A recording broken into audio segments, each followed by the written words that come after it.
I was hoping to see, even though good portion of my team, like I have some potential carries in this game, Yep. and I was trying to find what can I possibly do when most of my team is losing versus um, just how to help carry the team. You know what I mean? Yep. In general, the potential threat in this game is going to end up becoming Cho'Gath and Annie, and I'm just wondering what can I do to keep my team alive and push through this game. Okay, cool. And so this is the one where you're AFK for the first?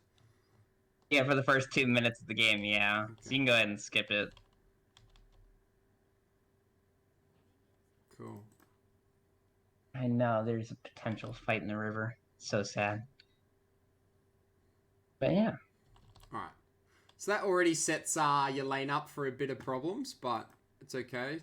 Doesn't seem Jinx loses too Yeah, much. I'm already almost a level behind. Yeah, and you lose a lot of tempo. Cool. And you don't go a support starting item? No, I don't know why I did. Okay. Honestly, this game I think I was rushing to get back into lane, and that's why I forgot to even get my support item. Okay. That's a pretty big... You don't usually do this though, right?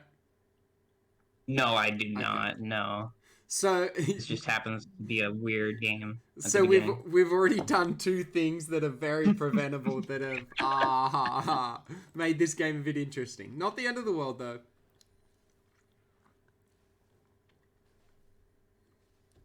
Let's change vision. Cool. Okay, so Ziggs, you're just chucking out your bombs when your mana Hmm. flow bands up and when your comet's up. Yep, trying to trade. Hmm.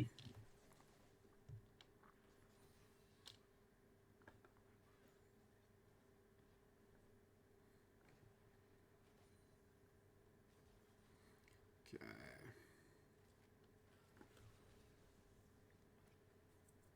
I mean, you're just really playing catch up at the moment. Yeah. Alright, what can we do? Senna's using this bush a lot. What can we do to prevent Senna using this bush? Drop a ward in it. Yeah. Does Keep her out that of it. does that occur to you in game? No, I'm more so thinking about staying closer to the top bush to keep vision of that, Mm-hmm. We but we know that where does Vi not is. cross my mind. Yeah.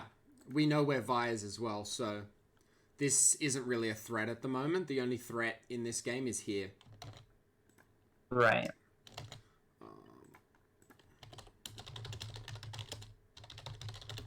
So I'm just writing some notes as well.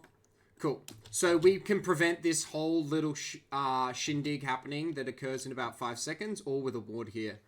We'll watch it play out. So you missed the bomb.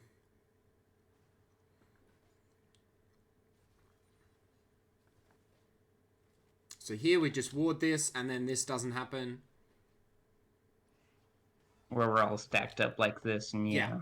yeah.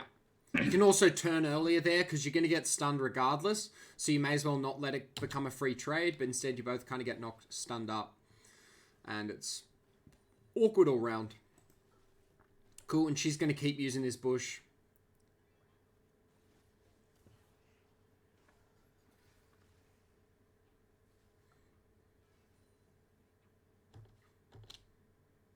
So you can help Jinx CS here as well.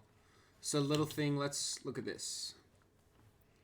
Alright, so that one you Yeah, I can't see really here I help. end up queuing the I do see that I end up queuing the ranged minions, so it does make it a lot more difficult for her to be able to CS those. Yeah, but here, that one's kind of hard. This one, you could auto attack and then Jinx could auto attack and you guys kill that together. Because you're passive. Right. Your short fuse, you can actually help her CS. So that's a real big one as a support. If you can help your AD carry try and CS based on the turret and the damage, that's a good one as well. Again, this bush is terrorizing. Hopefully you'll put a ward soon. No. No, I think I just try to keep her zoned out of that bush the whole time. Yep. All right. What do we see on the map right now? I see Udyr's coming. Yeah. Are we doing He's in anything his scuttle right now. to set this up?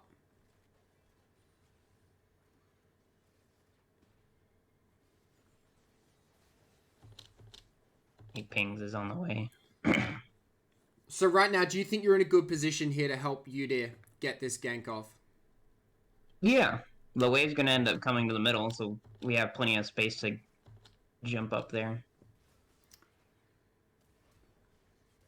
Okay, so you guys get the flash. Could we have positioned better for this? That's the better question. I can't think of any idea to position better. Could you be up Could I have here? come from the bush instead? Yeah, could you be up here? Could you be up here? We know Udyr's going to come after this scuttle. It's pretty obvious, right? Or well, we can assume at least. And even if he doesn't, this is still good positioning because you're forcing center out. And MF's really low. So here, you guys can't really help Udyr. You can get like a bomb off, not going to kill anyone. You can get your E off, not going to kill anyone. But really what you want to do as a Ziggs is get your W off, right? Right. Because it'll knock them back. Whereas you're in no position here. As we'll see. This is like, look how far you're back, right? And we know Udyr's coming. So this is like way too far back to actually help with this gank in a reasonable way. So that's all about setting up. So that's all about setting up lane ganks. So yes, Udyr, you know, it's a responsibility of a jungler to gank your lane and stuff like that. But you should make it as easy for them as possible. And a real easy way is just better positioning. Like you playing this far back just keeps you out of this. And there's no reason for you to be this far back, right? MF's got no mana, no health. Senna's got a bit of mana, bit of health. With the information you have right now, this position is way too passive.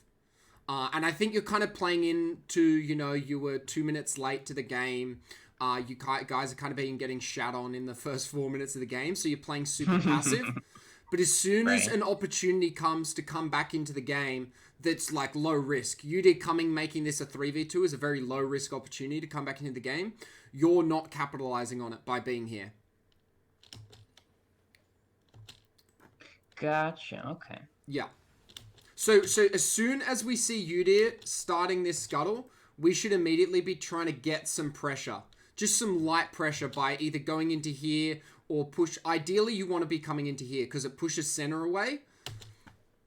Because what's MF and Senna trying to do right now? They're just shoving the waves under from what I can see. Yeah. And do you think if you come up here, they're going to stop shoving the wave? Yes. Well, they might step back a bit, but they're still going to try and shove this wave because they can't really back on 600 gold, right? Well, they could, but it doesn't really make sense.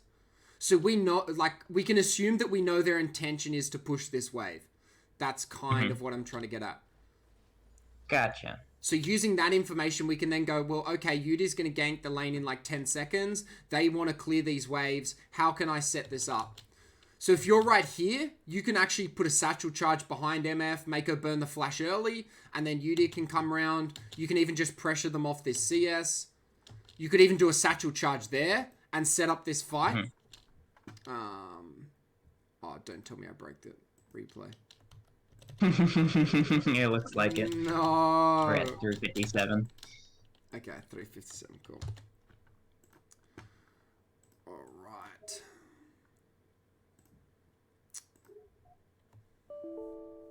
This happened to me earlier when I was trying to just do a raw record of it. And I was like, no, I'll let him just watch himself.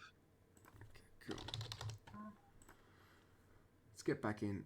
Do you see how that's kind of making sense? Because that's probably a pattern that you're going to notice a lot is you don't actually prep your jungler's gank, which is a problem.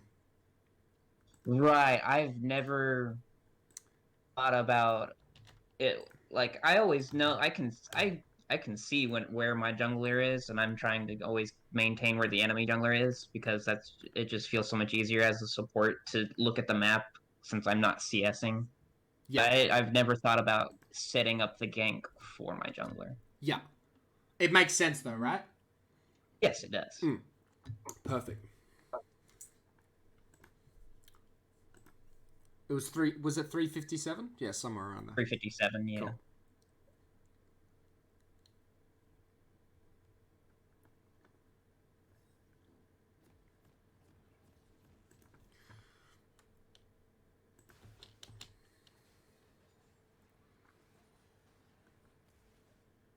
So even now, this positioning is really passive.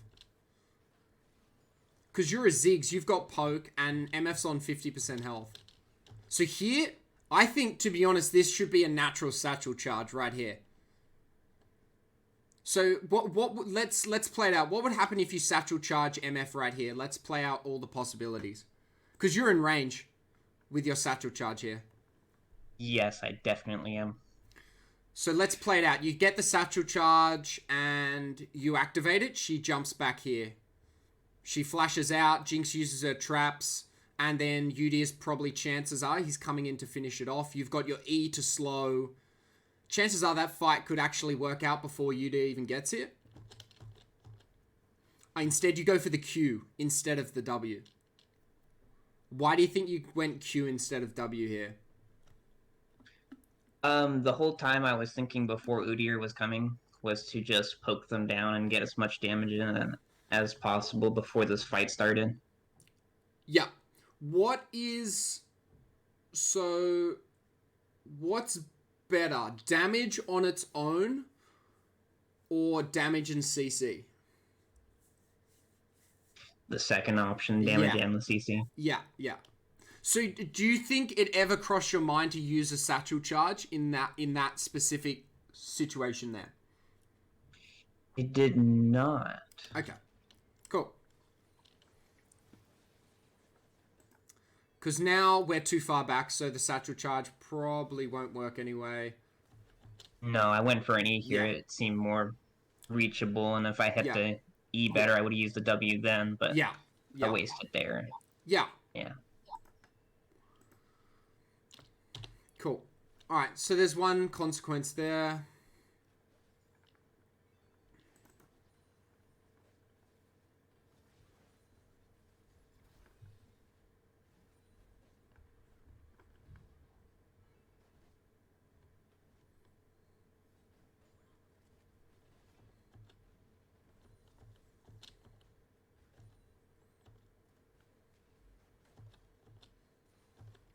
Okay.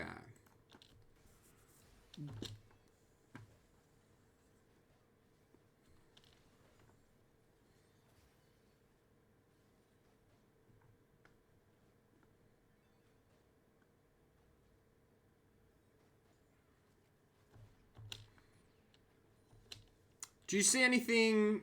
Could you be slightly more aggressive in this situation, do you think?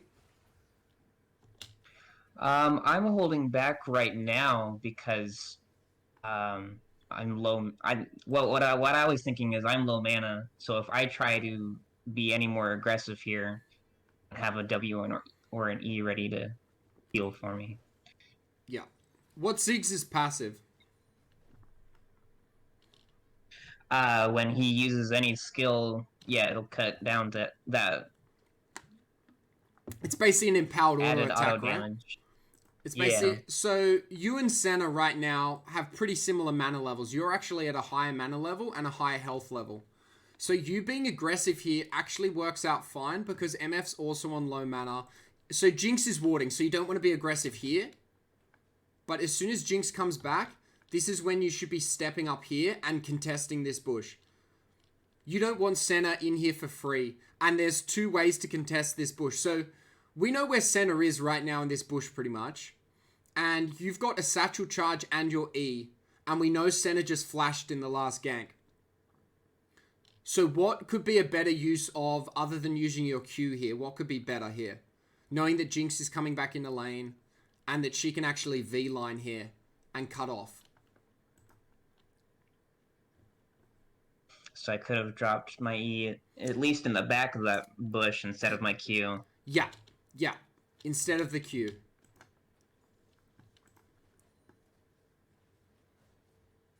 Gotcha. Let's look here again.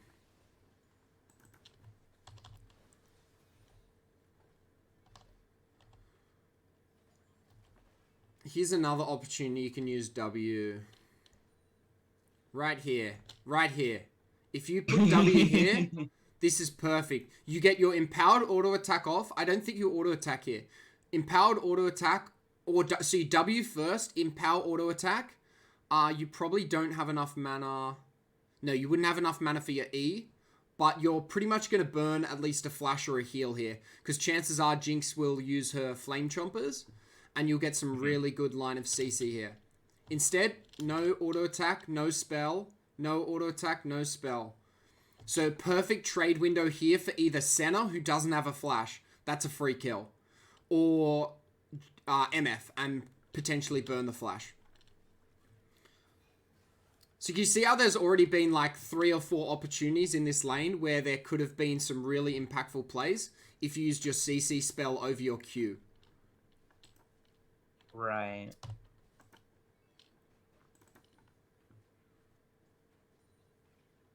Because this just seems like autopilot. Like you're just using your Q because you can. You're not actually thinking about, well, hang on, my W or my E could actually be better here. Instead, you're just relying on chucking out your Q pretty much on cooldown. And it causes a few things. It causes a bit of chaos with the CS because you're like, sure, you're hitting them and like poking them down, which is great. But you're also like hitting CS, which makes like the wave management a little bit harder. But also you're not utilizing 2 of Ziggs's really strong points, which is his E and his W, to get kills or to burn summoners, which then set up for kills.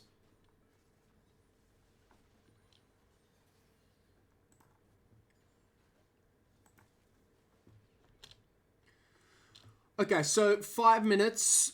What do we need to be a little bit worried about now as a bot lane at 5 minutes? Vi coming down. So what do we want to do to disable Vi from coming down? What can we do to prevent it? Or prevent us getting affected by it? Here I know I was passively thinking to shove this wave under the tower so we can get the wave reset. Yeah, that's the right call. Do we know what is coming with this next wave? I didn't think that a cannon was coming. I wasn't thinking about what was coming. Cool. So this is a really good time to try and get a reset after this CS wave. Again, where's the satchel charge here? I can hear it every time. You're like, where's the W? Where's the E? Because Senna doesn't have a flash and she's getting away. You're letting her get away with like murder almost.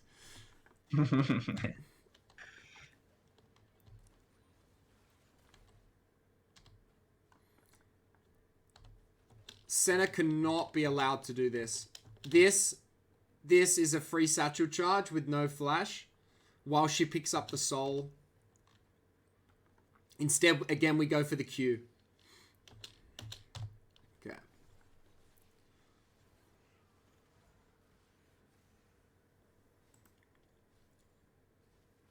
Now we're in a real danger zone. Jinx is low. You guys have no mana. They're low, but it's okay because they're near their turret. Okay, good. Okay, we know where Vi is now. So yeah, I think this was the point I was wanting Jinx to recall with me. Yeah. Okay, a little bit scuffed.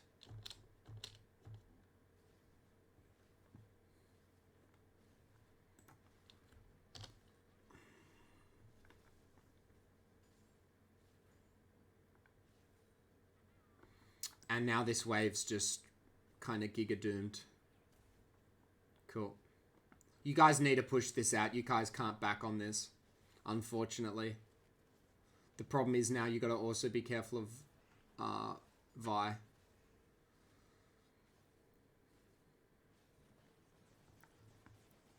Alright, cool.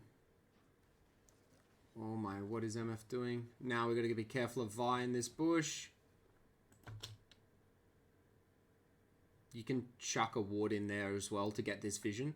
Did you know? Right. So this should be, whenever you go into somewhere without vision, Hmm. Your using your trinket doesn't cancel any movements or anything. It doesn't stop any movements, so it's not as if you're like losing spacing or like you're extending the gap between you and MF. So what your trinket will do here will give you information as soon as MF goes in. Instead, we're flying blind for 2 seconds almost, 1.5 seconds. And now she's turned. Okay, you guys get the kill. And okay. A little bit chaotic Yeah. there, but you guys get away with that. Okay, we're on the board.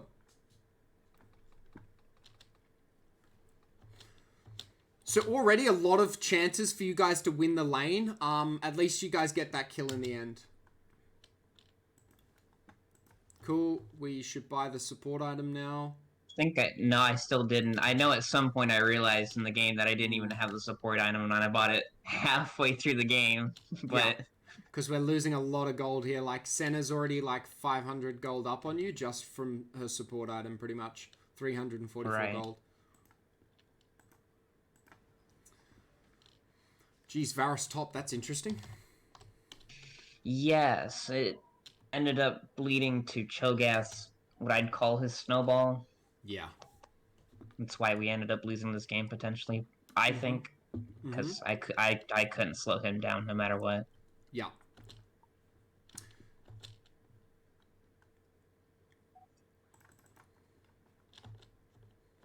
Alright, cool. What's this wave doing right now?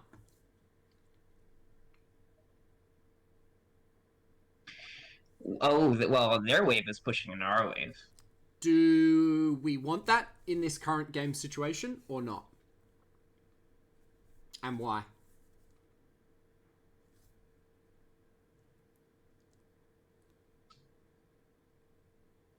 I want to say no because the dragon is up and it's almost 8 minutes in.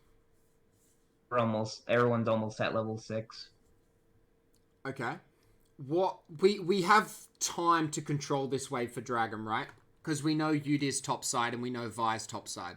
So Dragon, that's a good point. Dragon will be a factor in the next minute, but probably not in the next 30 seconds. We can push out a wave in 30 seconds very easily. What will be the advantage of if this wave comes down to here for you and Jinx? Udyr could have a good stop by our wave, our lane. You also have a really good 2v2 potential here when they don't have any summoners. With your CC and your satchel charge, you can potentially run these guys down. Okay. But instead, like, this turns out okay, because you guys end up getting a nice little trade. Okay.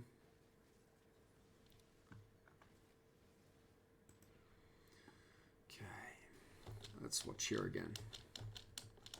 Alright, cool. When should you turn back and re-engage here? The moment she's autoing? Yeah. The moment she stops pretty much attacking you, that's when you turn. Gotcha. And why is that?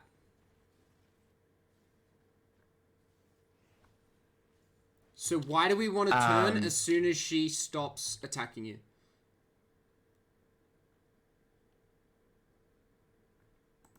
I want to say to keep the spacing so I can... Well, it's a 2v1, right? CC Like, going. look where MF is. Look what she's having to deal with. Look where Senna is. Right. This is perfect for you guys. Like, we know where Senna's going. Yet, I know so you don't have any cooldowns, obviously, to stop this Senna here. But instead, you keep walking back for maybe an extra second. And now Jinx is attacking on her own. Right. And then we could have gotten a lot of extra damage off on here.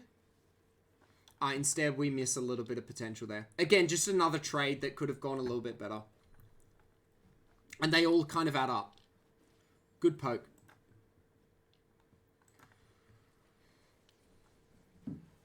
Nice.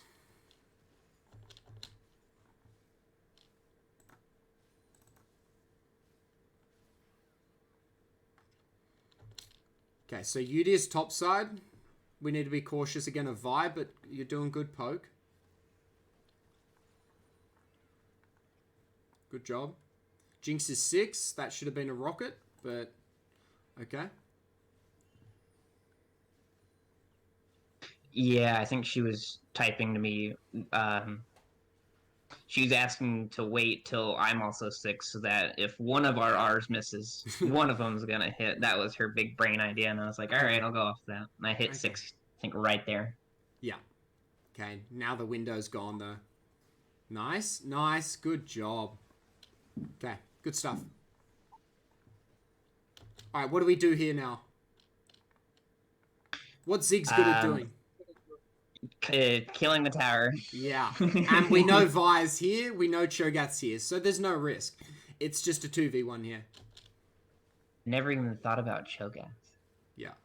Well, it's just more like there's no threat on the map besides, like there's no risk here going for this turret. Gotcha. Okay. So that's how you should look at the turret. The... Like, if you kill the center, it's like, well, okay, there's no risk here. We know where Vi is, so we just get a free plating here. And because of your passive, you guys would have got that plating, which is an extra 180 gold for you guys. And you might get it on this wave, which is good. But then we could have just got even more damage here.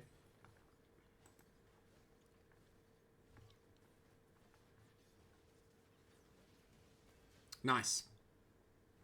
Ends up working out.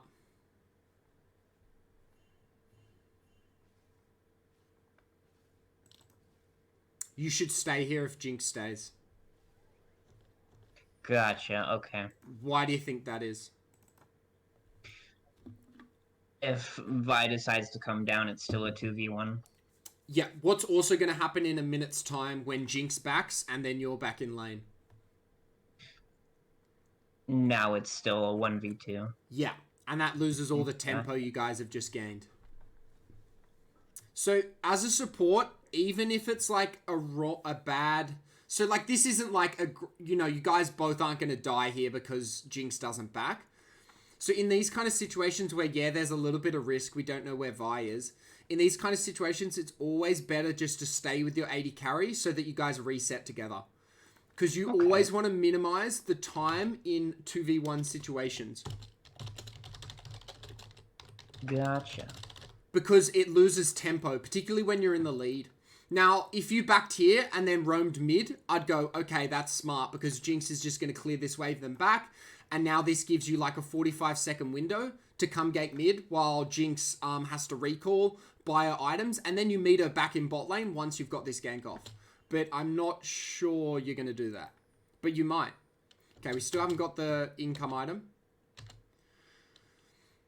That's okay. No, I went for boots here. Yeah. An award.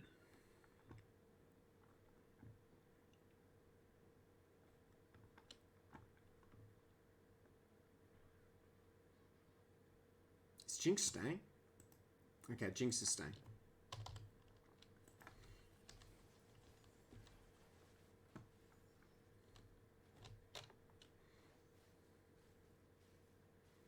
Okay, so overall, your back doesn't lose too much. I thought Jinx would back. You guys kind of get away with it.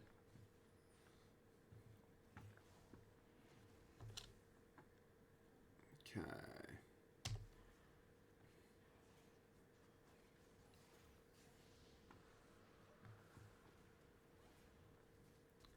Good job. Okay, you ignore the center.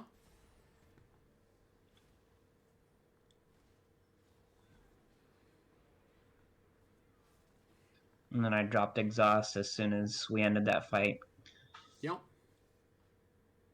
Good job. Let's get your E out. Perfect. Get the extra slow. Nice.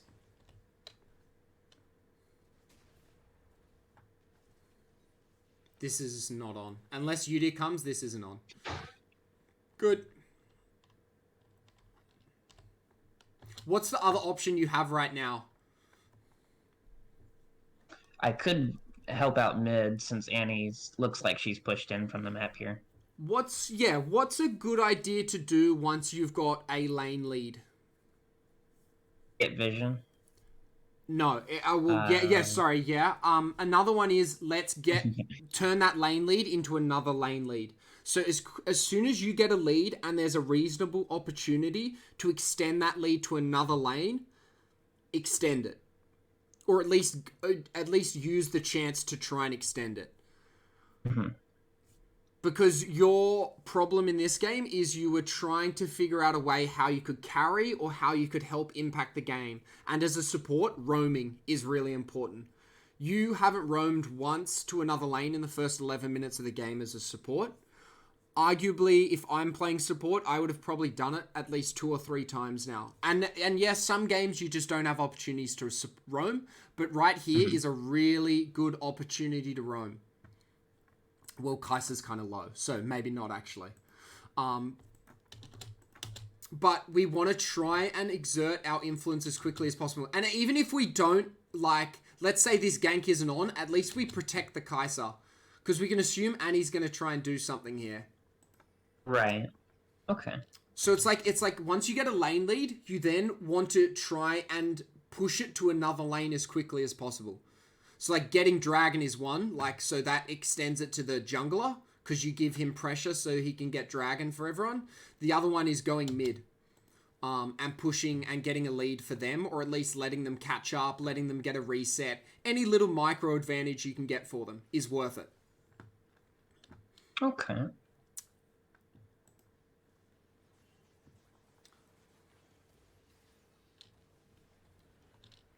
Okay. Let's look at this combo. Look at this.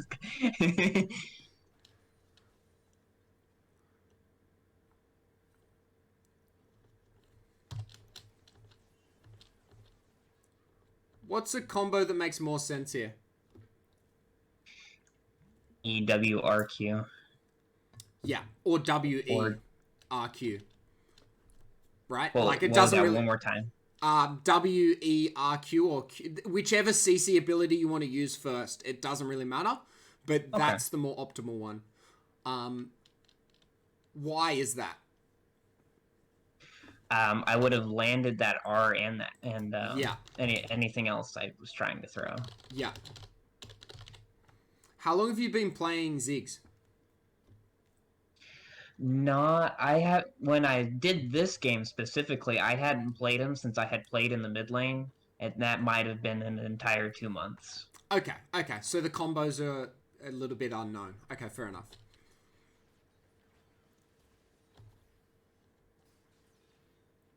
I picked up Ziggs for this game specifically because we had 3 ADCs on our team, and I was just looking to heal this game. Yeah, more than be aggressive.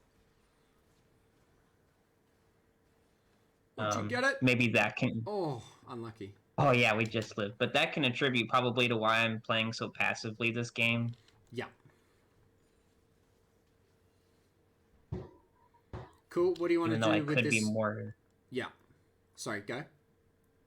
Even though I could be more aggressive in the lane, I was just thinking about being passive for the game. Yeah. Nice. Oh my, this Jinx's flashes are so random. Hey. She flashes right after we're done. Are you duo queue with her, or she's just around? No, I don't know who they are. Most of the time, I never duo queue with anybody. Cool. All right, we gonna get the support item yet? Ooh. Did I do it? No, I didn't. Why is the support item a good item to buy? Oh my god, because, well, first off, the gold I'm losing. Yeah. Look, Senna's ahead of you in gold. Mana. Purely because of the income item. Even though you've got 5 assists and 1 kill, Senna is ahead of you in gold. Yeah. Yeah. So you'd be about plus 600 here. And that's a big deal. Like, that's a game-winning contributing factor. This is just one of those games that it went over my head. Yeah. It's okay. It was, a series of unfortunate events. Welcome to Silver 3. Nice. That's look at this. We did the fucking right combo. Good shit. Right. I want to know why though you do the right combo here but not in your other situations. Okay, so let's watch it. Okay, Jinx gets the CC. Then you pile the CC on. The Q's fine because you're still going to get the same outcome. Nice.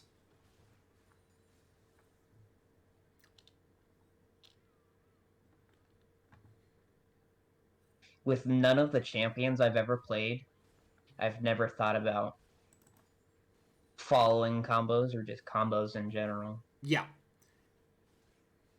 So yeah, so the way Riot designs champions are pretty much now and pretty much every champion is abilities can be generally used on their own, but there's also like an optimal combo pretty much for certain situations. So the way Riot designs champions is literally to combo to maximize the effectiveness of the champion. So if you're not even thinking of that, you're almost missing like a whole mechanic that Riot's literally built into the game. If you think of it like that, it makes it really important that you should be using that, because then you're like, it's like an untapped resource, like you're limiting your champion's true potential by like 10-20% purely by not comboing and not even thinking about it. Gotcha, okay. I think we end up taking this tower here. Yep. Cool, using your abilities to get the... Nice.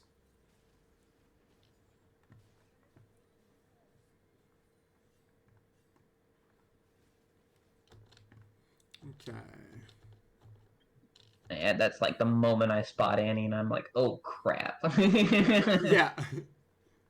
I'm trying to just distract her from Jinx getting killed, but I end up getting Arden. Yeah. Do you think we could have got Jinx out and you survive here? Had I not used Q and used my W and E, yes. Okay, so watch also... let's go back a little bit.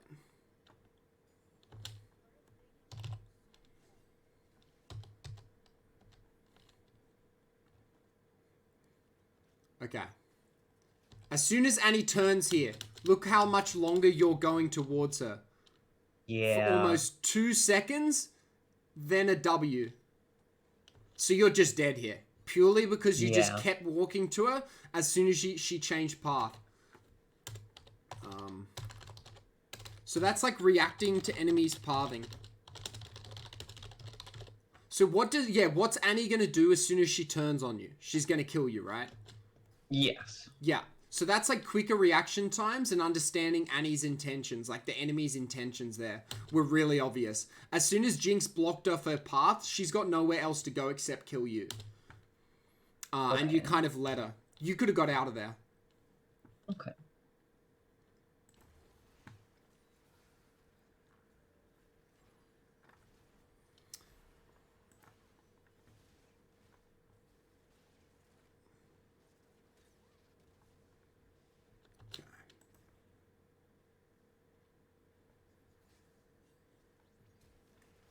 Oh my god. Okay. Ideally, if this was like a decent game, you'd want to rotate you and Jinx to mid lane, and then you'd want Kai'Sa to go bot. Right. Okay. What could you do right now instead of going bot here?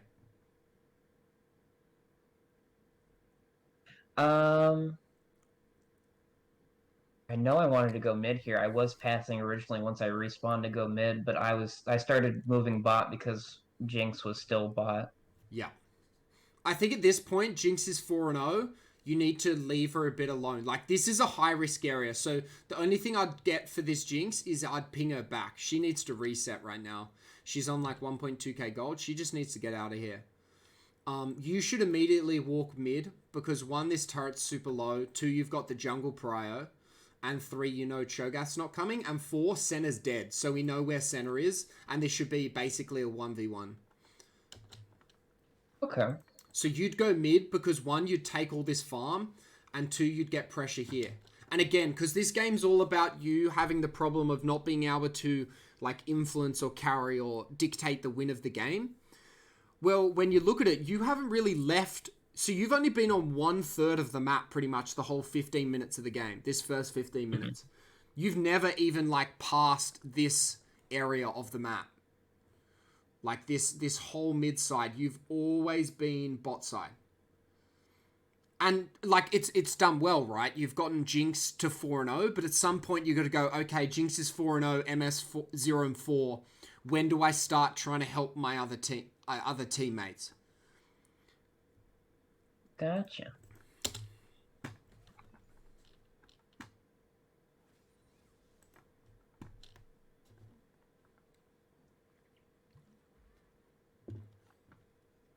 Because now we lose this whole XP wave. And Annie gets a free reset. If you're here, you get this whole XP wave. Annie doesn't get a free reset. And Dragon's spawning in a minute. So you get 2 lanes of pressure. Because Jinx is still here. So she's still got the pressure here. And you've also got this pressure. So you've got topside pressure. But this only gives you this pressure. And it allows Annie to get the pressure here.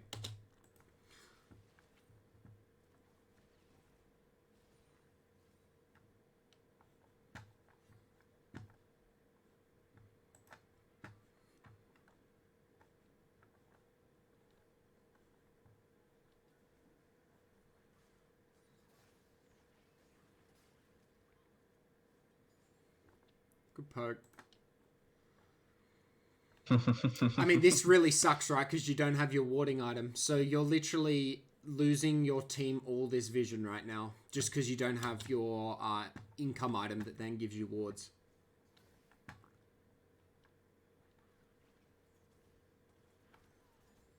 Oh, unlucky.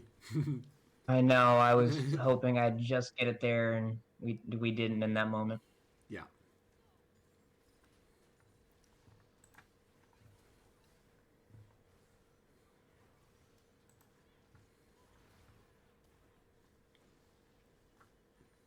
Okay.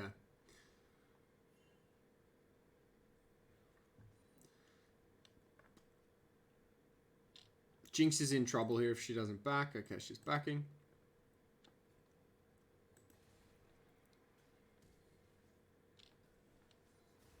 Cool, let's watch this play out. You don't want to die for this dragon, but it's worth using your ult. So I hope you don't die for this.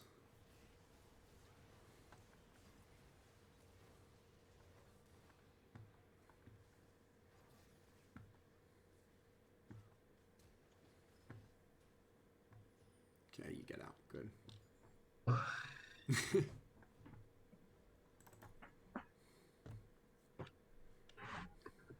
Off the skin of my teeth. Yeah. Do you see how big vision is here, though? So, like, with you without the support item, you know, sure, Senna's already... Vision, yeah, we lose all this vision, and it forces Udyr to, like, do this really high-risk play that ends up you and Udyr having to, like, burn sums and just getting out alive. And then you lose tempo again here, and a whole nother wave crashes. So this is almost like a level's worth, almost 2 levels worth of XP has crashed into this mid lane turret now. And gold. Just purely because of, like, you know, one, not having a support item, but also, like, going bot when you should really be trying to extend your influence as quickly as possible. Mm.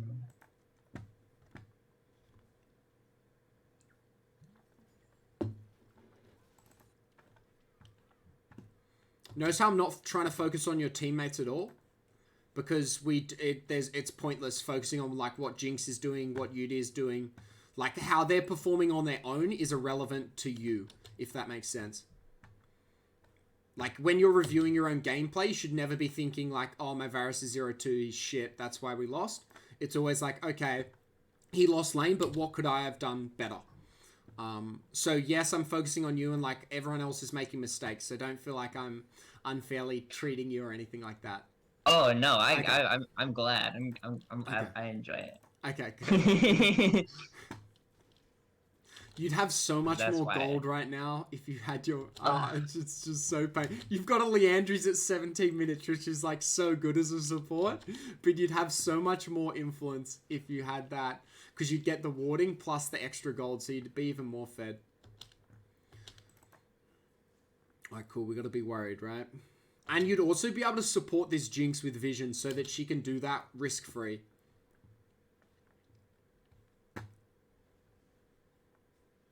I'm not even sure where I'm going right now. Yeah. I think I got vision for Dragon again. But again, yeah, that's not having that support item. I think this is around the time in the game when I realized, you know, I need that support item. Yeah. We ain't gonna talk about that, alright? Yeah. Why else is this just, like, bad pathing? There's... there's nothing that's going to happen, and I'm so late to everything. Yeah, we're I can losing see all that our being a reason. tempo and all our pressure.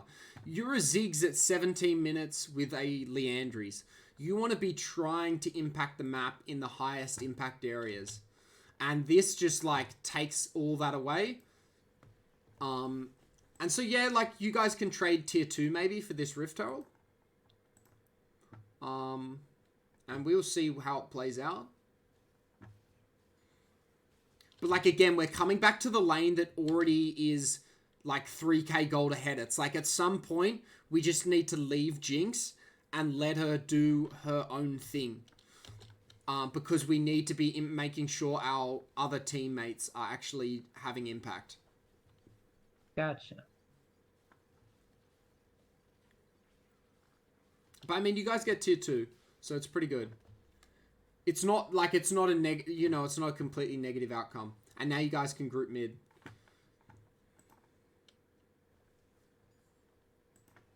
Nice. The turret killer. Just throw it at her. Yeah.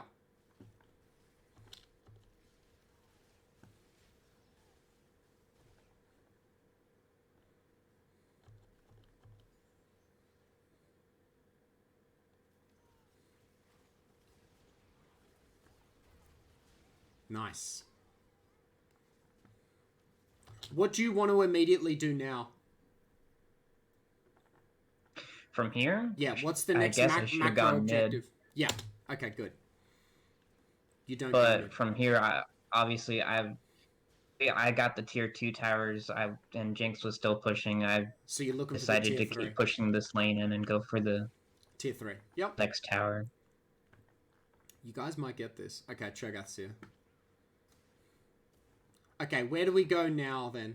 Jinx is backing.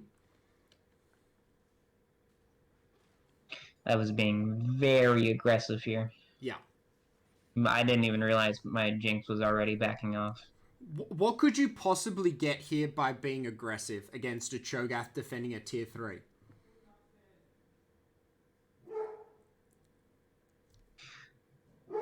Other than the pressure that it relieves off the other lanes, I don't know. Nothing, really. Like, you're not going to be able to kill the Cho'Gath. You're not going to be able to kill the turret. It's 20 minutes in, so it's not like you're going to get lane priority. It's not really doing anything, long story short, besides relieving a bit of pressure. Yeah, so basically you should have left this as soon as Jinx left, but I don't think you realized Jinx was leaving yet. But trying to get a tier 3 at like 20 minutes is very hard. Okay, you actually bait Cho'Gath? Okay, never mind. I'm still going after him. Yeah. Okay, now you want to back. Okay, you guys back together. I think we're finally back now. Good. I think if you pared mid here, you would have got the mid tier 2. And overall, it would have been a better outcome than what happened there. Because, yeah, you got Cho'Gath to like 50% health, but you also just delayed Jinx's back and your pressure again on another side of the map. And you actually die for it, I assume. Oh, never mind. Okay. Good W. Oh, no. I don't think I'd get away since... Wait, Spamming the emotes. No. Oh, no, she flashed. Yeah. Cool. Alright. Hey! We've done it. Yes, item, I finally baby. got it at 20 minutes. Nice. Oblivion Orb. Talk me through that. I think I was actually contemplating selling this as soon as I got it because the only person I was thinking who was going to heal this game was Cho'Gath. None of them have healing on their team. Well, Senna does a little bit, but yeah. Right, Divine. And her her abilities heal, her Q. Yeah. Yeah. I can't remember if I did hold on to it, but those were the only two reasons. Was maybe MF was going to get her mythic or something. Yeah. And Cho'Gath. She's going non-lifesteal mythic. Yeah. What could we have built instead?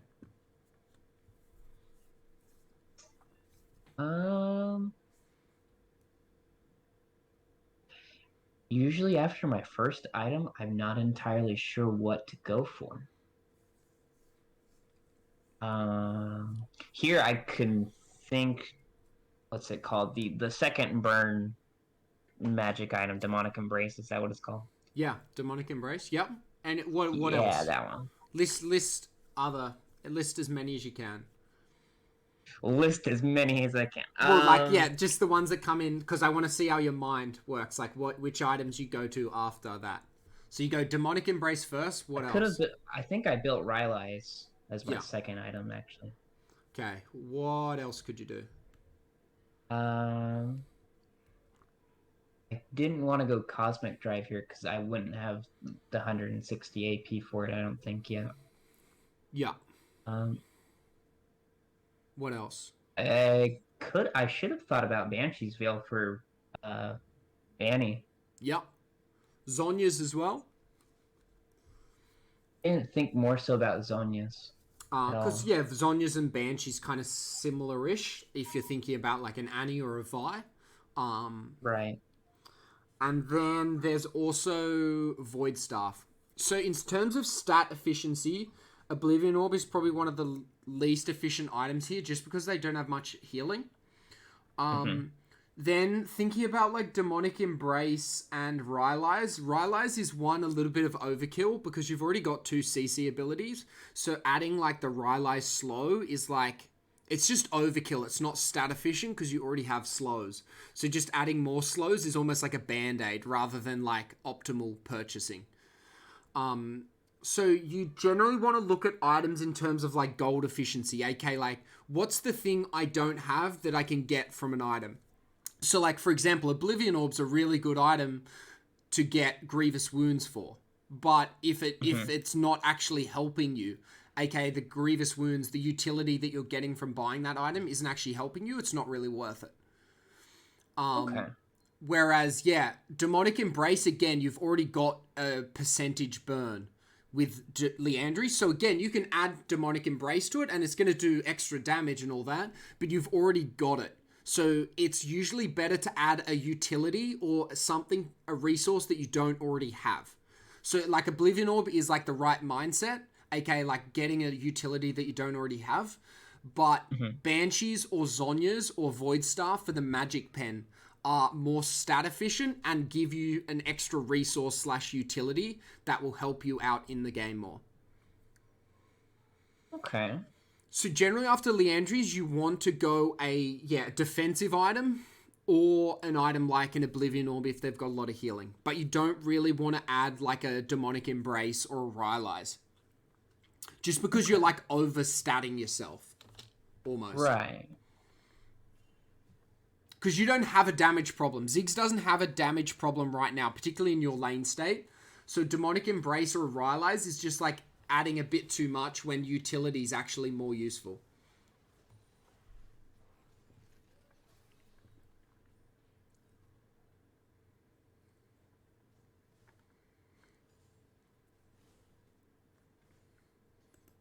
Cool, so Dragon's coming up, and because you don't really have your support item, you can't really prep it. And Yudi's backing. So you really don't want to contest this on your own. Cool, so you should just farm mid. This is high danger. Why is it not worth coming to this dragon? I don't see anybody on the map besides me and Jinx and Yeah. MF. We also see Yudir on the map, and he's right back here, right? Right, And yeah. he's I kind meant of like even my team isn't yeah, even. yeah, exactly. So the contesting is fine, but this is really high risk. Annie could be anywhere, so she comes around here. She could have been here, and you'd be dead by now. She Yeah. gets this flank off. I don't think you even see her. Now you're in trouble. Good.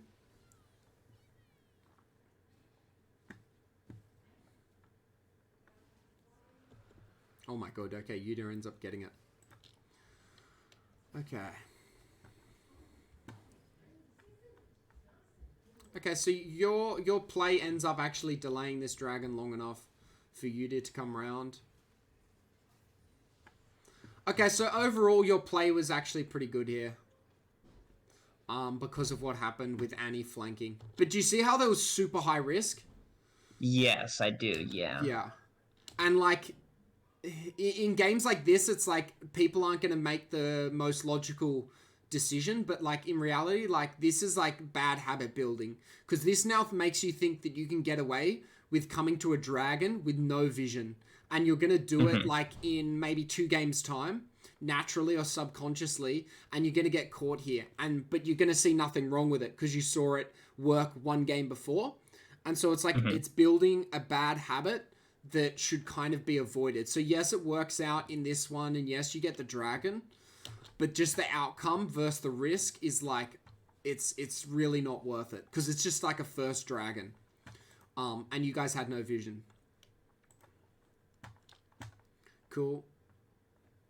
Again, we're doing like slightly high risk stuff, but we know at least Annie's here, so we're not in too much danger here.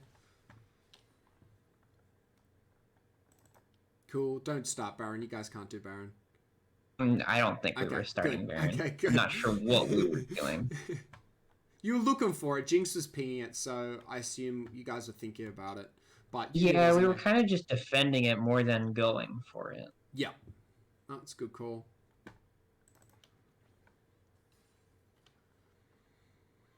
Cool, this is good. Getting some resources to yourself. It's never a bad thing, particularly if the wave's just going to crash, and you now get yourself top lane pressure again.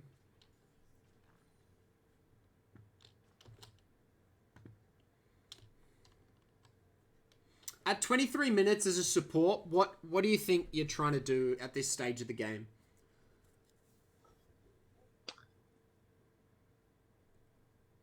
You're 13 to 11. Playing around objectives, I guess. Yeah.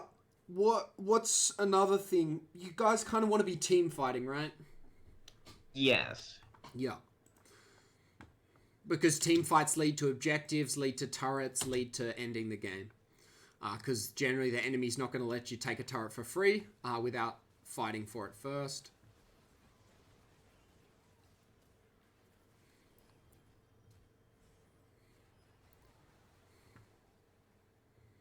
No, Tibbers. Too strong. So fast once Annie's gone. Good job. Good damage.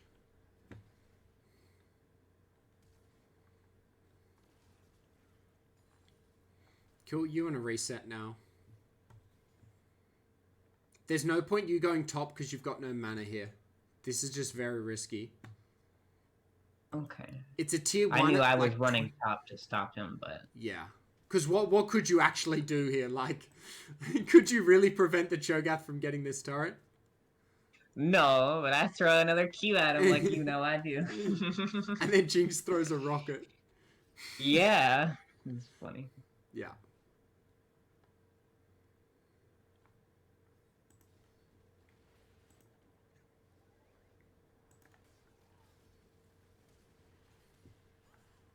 Oh, jeez. Cool, so now you're going to be building... I assume you're going to... Oh, what are you going to be building now? You're not going to finish Morello's? I think this is when I started the Rylai's. Okay, cool. Yep. Starting build into Rylai's. Oh, Kai'Sa just run. Okay. Alright, where should you be heading?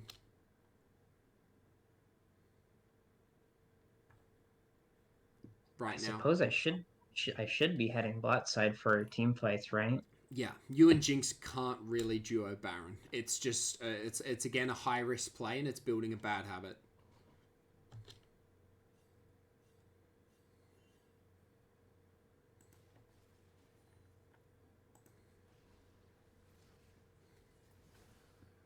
So I don't know if you could have, let him survive or anything like that. Jeez, this game is so chaotic. So of all the games I chose this one. Yeah. But I will definitely. Do you see how you're like there's you have no influence over your team throwing here. So like if you made the choice. So Baron is not on here It's not on 10 seconds later. It's not on 20 seconds later. It's not on 30 seconds later. Why is it not on at all this whole time?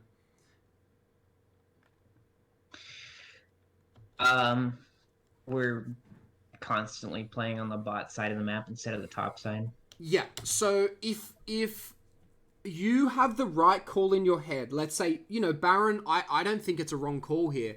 Like, fundamentally, it's the right call. But if your team isn't making the right call, do you still go through with it in this situation? No. Yeah, exactly. So why did we go through with it, do we think?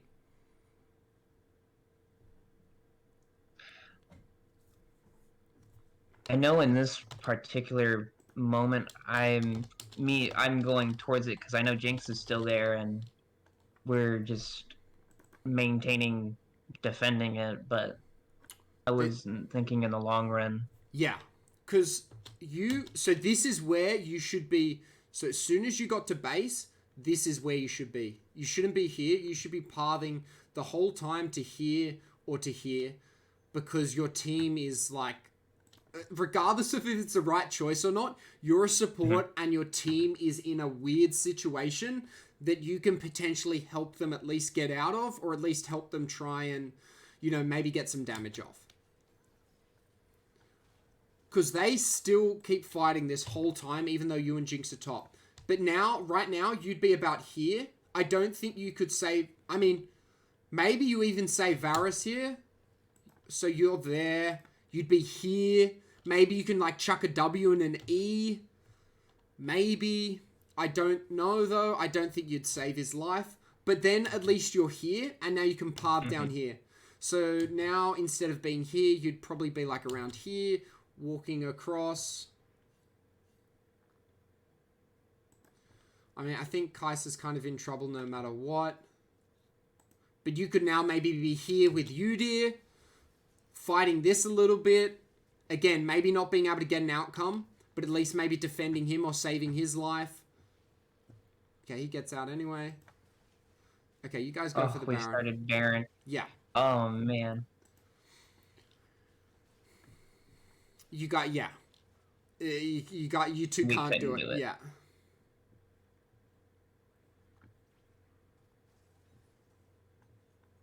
And now you're in big trouble.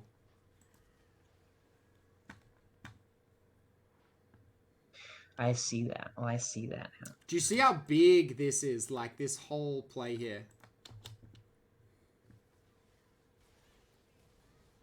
So if you were never here, that would never have happened. So I think Varus still would have died. And they might have still got this tier 1. Maybe you would have been able to defend it, or at least get an ult off on this MF. And potentially kill her. 600 health. I mean, I don't think ult does that much. But you would have avoided this whole situation here. And this is almost one of the tipping points. Before this, you're ahead by like 7k gold. So just simple pathing and a simple macro choice of, yes, Baron is the right call, but it's only the right call if my whole team is here. I kind of like to call it like democratic decision making. So there's idealistic decision making, which is Baron is the right call because we're 7k gold up at 24 minutes. But democratic decision making is Baron is the right call, but because my team voted for sitting in bot side, we have to go with the majority rules because it's just, the way democracy works. We have a better chance if the majority of us are doing like a bad-ish decision. Rather than two of us trying to do a good decision. Because you and Jinx can never get this Baron. Whereas if you're here, one, you avoid like a blunder here because you never let this situation occur. And two, you might be able to like protect a resource, save Varus's life, or prevent someone from dying.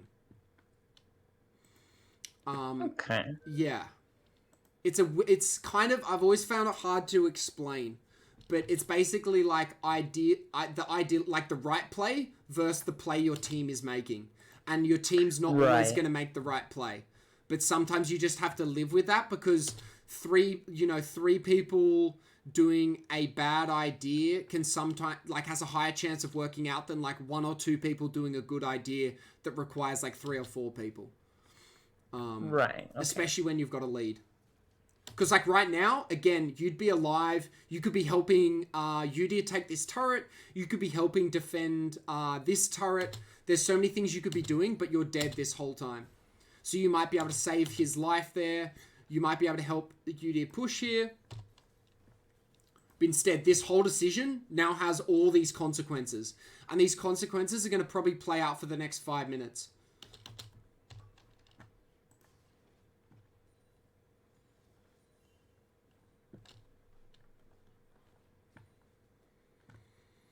Cool, dragon.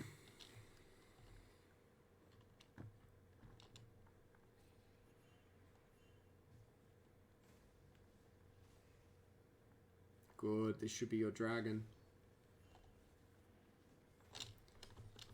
What's your job right now as Ziggs? Yeah, good zoning. Zoning them out of here. Yeah. That's what I was believing. Yeah. Okay, what do you have to watch out for now? Annie coming in hot. What could you do here to prevent a bit of her damage before she even starts damaging anyone else? What could I do to actually prevent her from doing damage? Reduce some of her damage.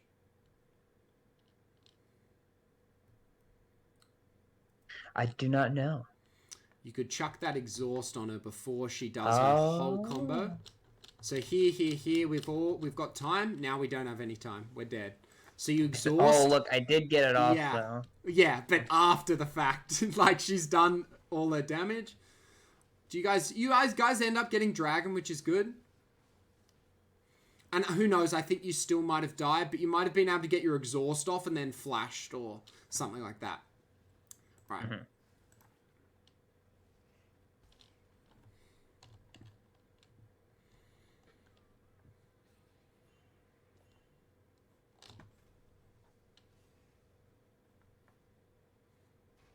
Cool, so use the Q there. Now let's talk about ideal E placements. Where is an ideal E placement here based on this situation? We now see Annie as well. We can ignore that for a little bit because you're throwing your E here. Does this E really zone anyone? Like, Cho'Gath can still come around, right? And he just ends up walking straight through it. Hold on, the stream turned off for me. Oh, okay. Let me share again. Alright, you got it? There we go. Okay, thank you. Go ahead. No worries. Alright, we'll go back.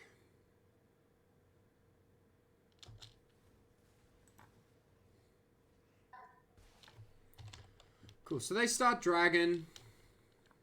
There's no rush here, right? You're not in a rush here because Vi's dead. So we don't need to be rushing placement.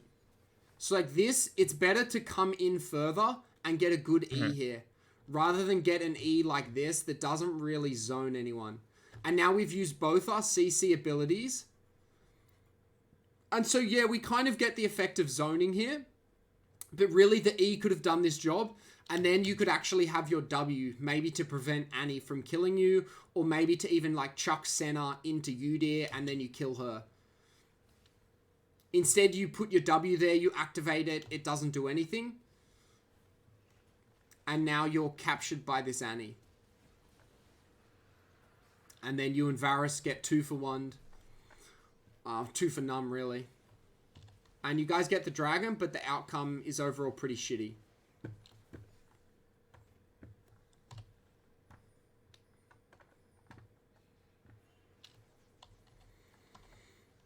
And now again, you're dead, so you don't have any pressure. You can't do anything on the map for the next 25 seconds. So you guys get dragon, but you're probably going to lose Baron and tier 1 for this. So they've just gained like 7k in the last like 3 or 4 minutes of the game. Mm-hmm. Okay.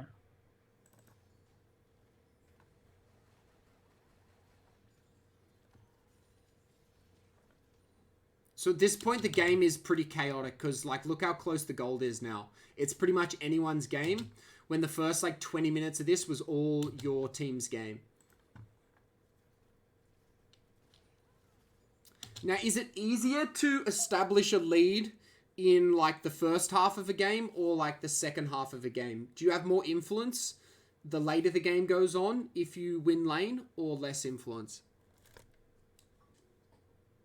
I feel. Oh, okay. I see what you're saying now. Yeah, I would have more influence in the first half of the game if we were to win the lane. Yeah, and you guys did win the lane, but we never extended the influence enough. We never Right. extended our bot lane influence to the rest of our team. Which is a problem because now you've basically put all your bet, or you've put all your money on the Jinx winning the race. When in reality, you could have split your money between 2 horses winning the race or 3 horses winning the race. And you would have like diversified the risk and made yourself not over rely on like one champion. But instead, this whole game, you followed like an invisible narrative that Jinx was like Jesus. She was the Messiah that was going to come save the day. And as long as you're with Jinx doing whatever Jinx does, she attacks Baron, I'm going to attack Baron. She goes bot lane, tries to take a tier 2, I'm going to go help her take a tier 2. And it's like you're almost being her like Robin to the Batman, and you're just doing whatever she does when it's actually not always the best choice. Because at some point, it's very hard to 1v9 a game. And right now, the only real champ... I mean, Kai'Sa's done okay, considering everything. But we're kind of over-relying on Jinx for the first, like, 15 to 20 minutes of this game, when we had a lot of chances to help someone else out, but we never did. And now at this point, it's kind of really hard to help someone out because everyone's set. We're always team fighting. So really, it's all just chaos now and like up to the fate of gods of who throws less or who throws more. And who can capitalize on each other's mistakes. So like there's just more and more chaos creeping in the later the game goes on and the less influence we have over the outcome of the game. So that's why like the first 10 to 15 minutes of this game is so important. Like you getting more kills on Senna and MF early by punishing them with your W and E. You making sure you get like the support item. You making sure you're like, yes, the AFK at 2 minutes was an anomaly, but it impacts this game because you guys won lane while you were AFK for like the first, 2 minutes of the game. Imagine if you weren't AFK, you would have probably got like an extra lead in your lane. You would have been like a minute to 2 minutes ahead of where you were that entire laning phase, which then could have made the difference in mid lane or made the difference in top lane or helped your jungler out. So there's all these things that happened in the first 10 to 15 minutes of this game that are now almost coming back to haunt you or coming back to influence the game. And it may not seem like it because it's like, well, that was like 15 minutes ago, but it's all adding up because people are hitting power spikes now at different times because of it. You'd never have vision for any of your dragon fights or baron fights, which make it harder. And so all these kind of unfortunate events that happened in the early game are still impacting the game 10, 15 minutes later on. Cool, so right now you guys just want to defend, you don't want to fight. You want to give this tier 2, you don't want to fight over this tier 2. You can try and defend it, but you don't want to fight over it. So you don't want to full commit here. Good. You just want to defend. Perfect. UD is clearing. You guys have really good wave clear, so you don't need to do anything here. Good job.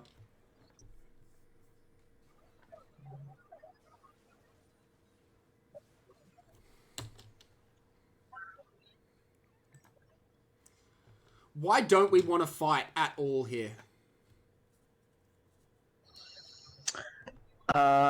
They have or Baron. why do we want to fight, maybe? Do we want to fight or don't we want to fight? Maybe that's the best question to ask first. Ooh, well, right now I wouldn't believe we would want to fight No. with them having Baron buffs. Yeah. So, really, we just want to wait out Baron, right? Right. Yeah. And let's see if you do that.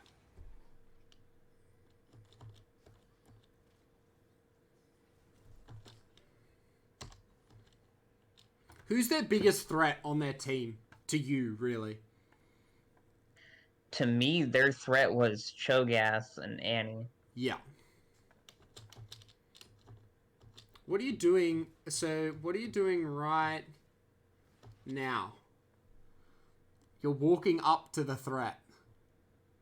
Your team Right. backs off, and you're still walking. And this happens a few times this game. It happened here. Mhm. And you ended up dying to Annie. And then it happens again here. So you're getting off damage that isn't life-threatening. So at, pre 10 minutes, getting damage off that isn't life-threatening is important.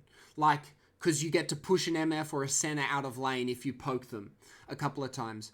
But getting damage that isn't life-threatening at 30 minutes doesn't really get you a very big lead here. It doesn't really change anything. All it does is put you in risk of this happening. Which, as you can see, you just get one shot. And now, again, you're out of the fight completely. So there's 40 seconds now where your team has to deal without you. And that's a problem, one, because your team is now in a 4v5 against Baron.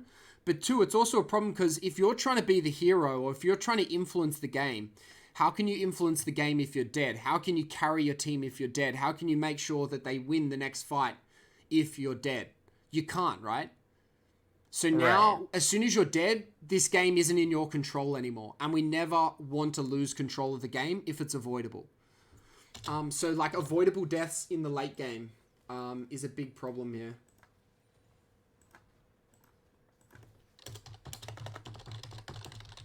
Because you knew you didn't want to fight there, yet you went into Annie's range. Ziggs outranges Annie, like, pretty much all game. There should never be a point unless Annie flashes or Hex are like proto belts onto you. And even then, Annie should never be able to get a Tibbers off on you as Ziggs. Is that realistic to think of why that should be the case? Yes, it is. Yeah, because you outrange her, so therefore you never need to get near her. Because her win condition is getting near you, your win condition is staying away from her and poking her down. And you're playing to her win condition in a fight that you don't even want, which you just said you didn't want because they've got Baron buff. So, like, you're doing, like, two sins almost for no reason. Right, yeah. And now you've left it up to your team who you don't really trust to try and, like, defend the game. And, of course, they're going to get caught here. And, of course, they're going to, maybe die. Maybe they get out. But we lose all the pressure that you were doing so well here up until you overstepped and died to Annie. You guys were defending this tier 2. Now you lose the tier 2 and you potentially lose this inhib. And now they've come back about 10k in 4 or 5 minutes, all because of like 2 or 3 mistakes that you've made as an individual that your team's also made. But you're now losing this game pretty hard. And the longer this goes on, the less and less you have a chance of coming back into the game.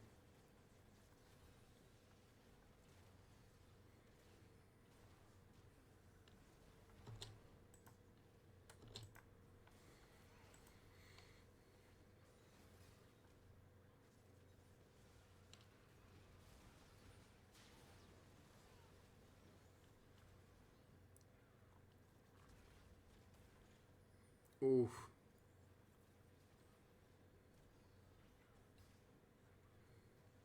Good job.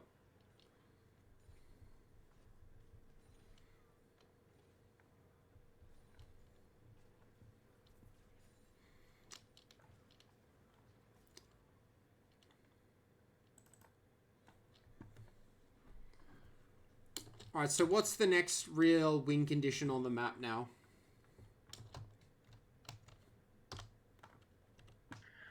The win condition. Yeah, I'm just...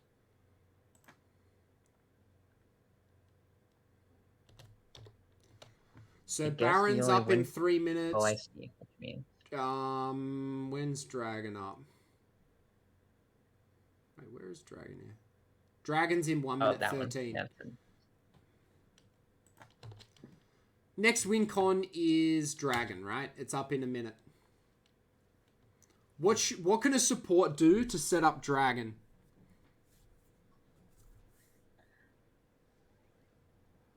Ward it out.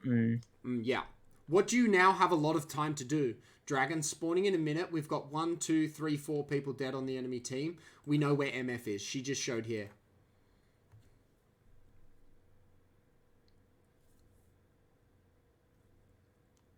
You have all this time to ward this, right? Right. Yeah. But you back. And what's the benefit of warding all here and then backing and then coming back? Name every... I don't have to worry about being in danger once I'm heading towards the dragon then. Yeah, you're also full health, you're also full mana, and guess what? You've reset your wards. So now the enemy can clear your wards, but then you just go, well, okay, I'll just place them all again. And now you have like 2 sets of 3 or 4 wards instead of 1 set of 3 or 4 wards. So you're like almost doubling your vision for free. Like there's no, there's no con here in warding here because there's no risk. But instead we back and now we don't have any vision set up. Like you just set up a bit of vision, but we have no vision set up now. So now instead of having vision set up a minute prior, you're now only going to have vision set up like 30 seconds before. And you guys still might get the dragon. Like we can see that you guys end up getting the dragon here.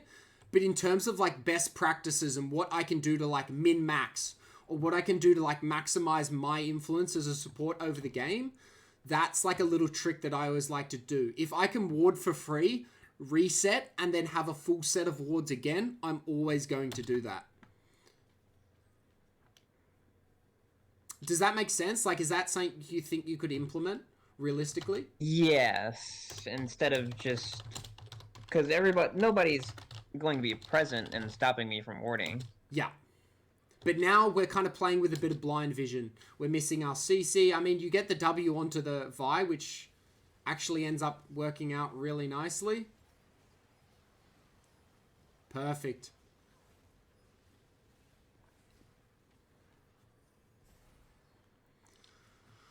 A little bit unlucky. So, but this is all preventable, right? Because we would have seen them all come. We would have seen... Okay, so we see center here.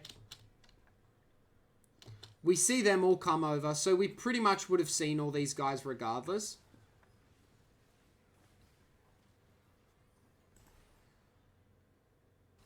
Okay, let's go back. I missed something pretty fundamental here. Okay, so you don't have vision.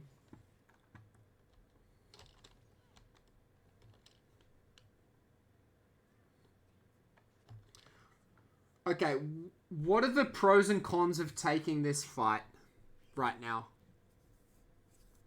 The pros, if we take this fight, we get rid of Vi, and then we would potentially have control over the objective. Yeah. The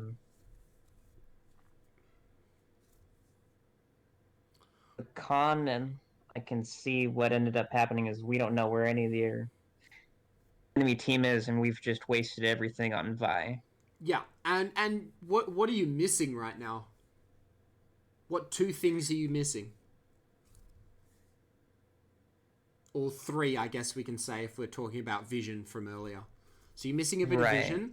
There's 2 key factors that you're also missing. Oh man, I like these quizzes.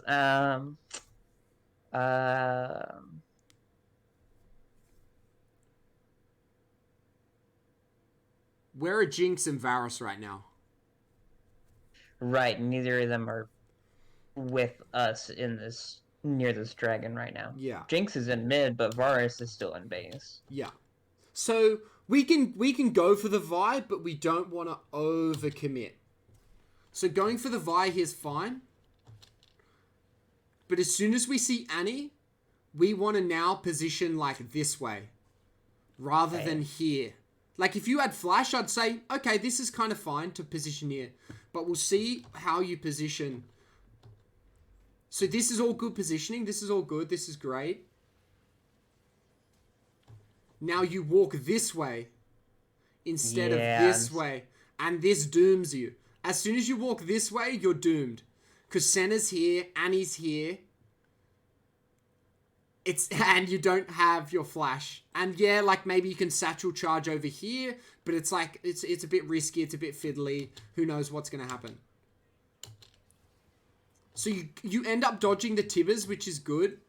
But now we're in even more trouble. We still have time to get out. We still have time to come down here. Still have time. Still have time. Then we back ourselves here into this spot. And then we're dead. Yeah. So you always want to position with the chance of the greatest escape.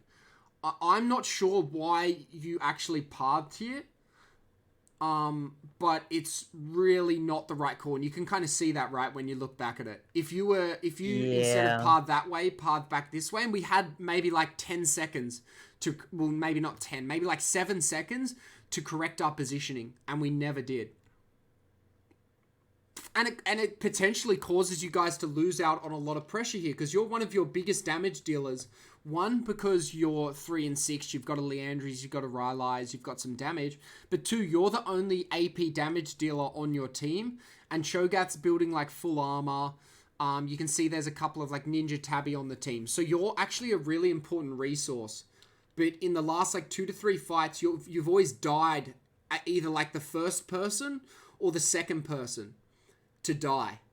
And it's like, that doesn't really suit Ziggs' personality or champion identity, right? Like, Ziggs shouldn't be the first one dying in a fight. If you're like a Nautilus or a Leona, I'd go, okay, yeah, Nautilus, Leona, they're generally going to die like first or second in a fight because they're the front line. But you're almost mispositioning Ziggs to the point where you're just like dying first or second time in every team fight, which then takes you out of the game. So of course you can't influence a fight like this. Like, yes, you got a 1-for-1 on Vi, which is good. But it's like, you can't really be thinking of trying to trade yourself for Vi as a 1-for-1 when you can prevent the death. Like, sure, it's a 1-for-1 in like the net worth, but it was entirely preventable that you didn't have to die here. And now you've got no influence. So now, again, this is all coin flip. Whatever happens here is like coin flip. The next 40 seconds of this game is all coin flip because you can't do anything about this. You're just sitting there respawning. And so if we're talking about how can I have the most impact on the game, the first and biggest one is like staying alive, right? Mm-hmm. Especially on a champion like Ziggs who doesn't need to be a frontline and who doesn't need to be dying first to get their damage off. So again, Udyr comes in and does really well. He gets the dragon. Good job. He might die for it, but it's kind of worth. And now again, your team's fighting. If you're alive, you're kiting with the boys. You're defending with the boys. You're still here, using all your spells, defending this. You know, you might not get the kill, but at least you can help them get away. Because you've got Rylai's, because you've got your satchel charge, because you've got your E. Or you could even be like here, defending the base. But because you're dead, now you're alive, so you can kind of come back in.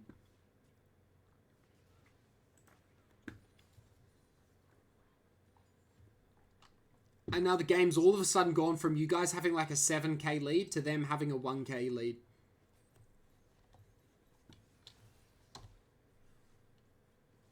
Good.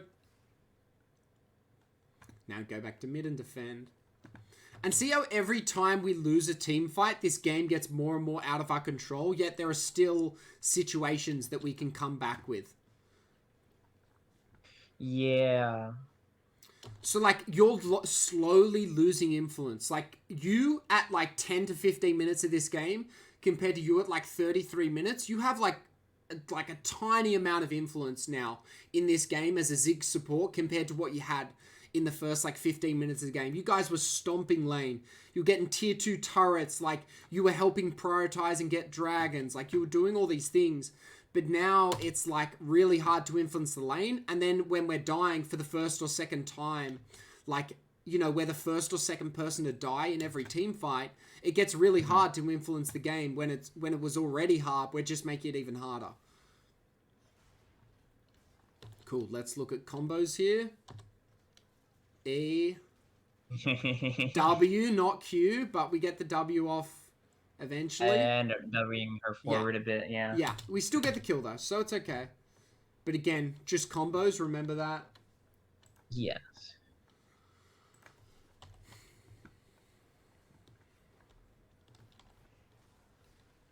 And we don't learn as much from this second half of the game compared to everything I was pointing out in the first half of the game. Because the first half of the game is much more controllable, particularly when you have a lead.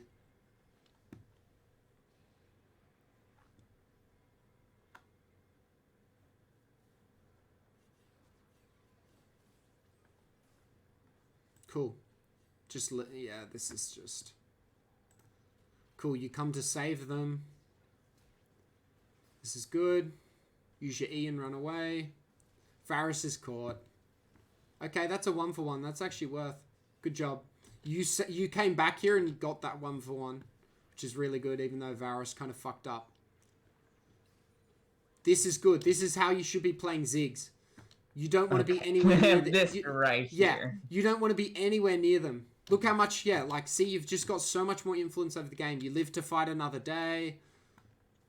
Good, you're poking them. I mean, Kaiser gets a nice pick there. Indirectly because of you. Cool.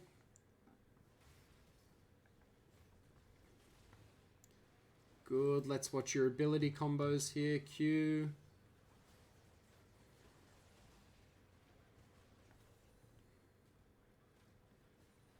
Good job. Keep attacking.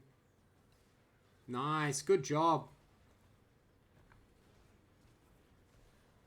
You didn't need to flash there, but it's okay.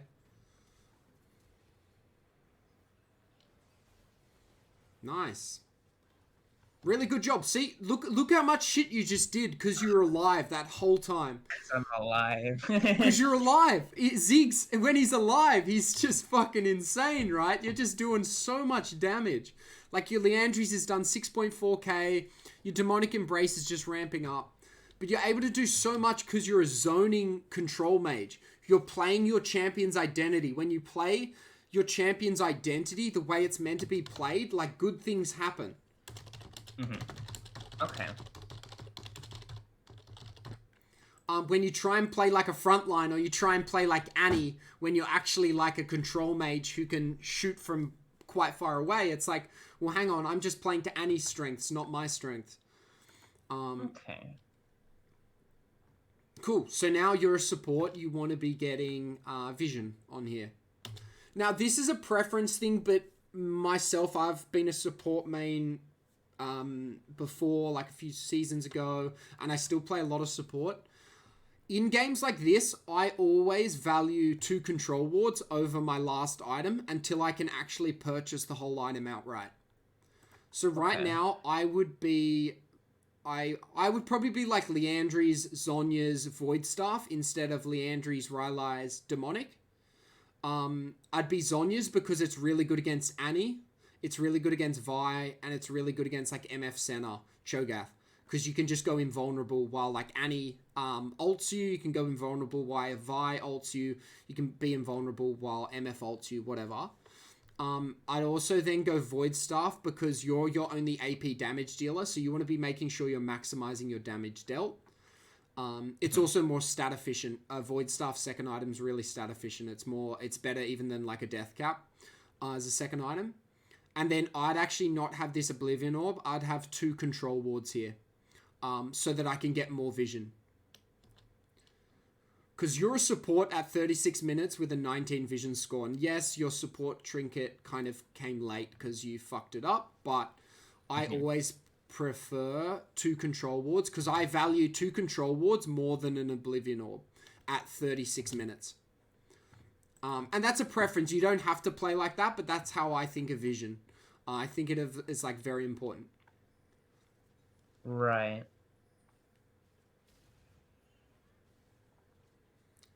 Okay, what's the other thing we could do right now?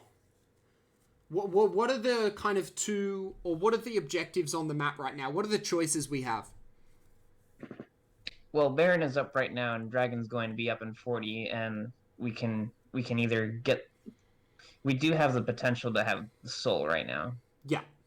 What's a more likely success rate? The Dragon. Yeah. What could you be doing right now to help ensure you guys get Dragon? I know I started moving towards mid here, but if I was to actually make sure we secure it, to push the waves out, I suppose. Yeah. Okay, if you've got 3 people pathing to Baron, but your jungler isn't, Baron's not really on here. If you've also got 3 people pathing to Baron, it also means they're most likely going to get a bit of vision here for you.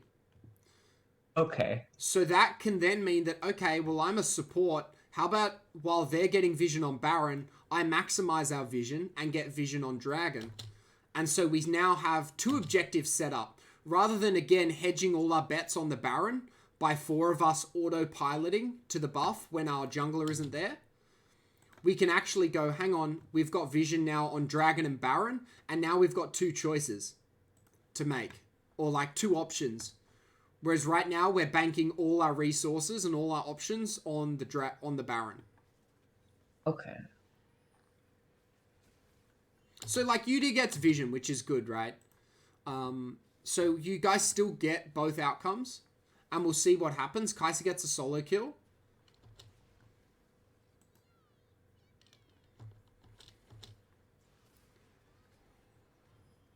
This is worth.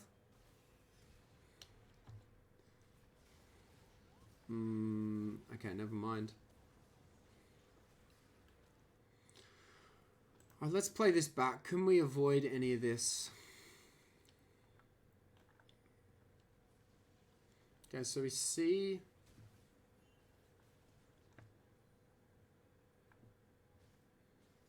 Okay, we see Annie coming over. Jinx doesn't really have anything she can do.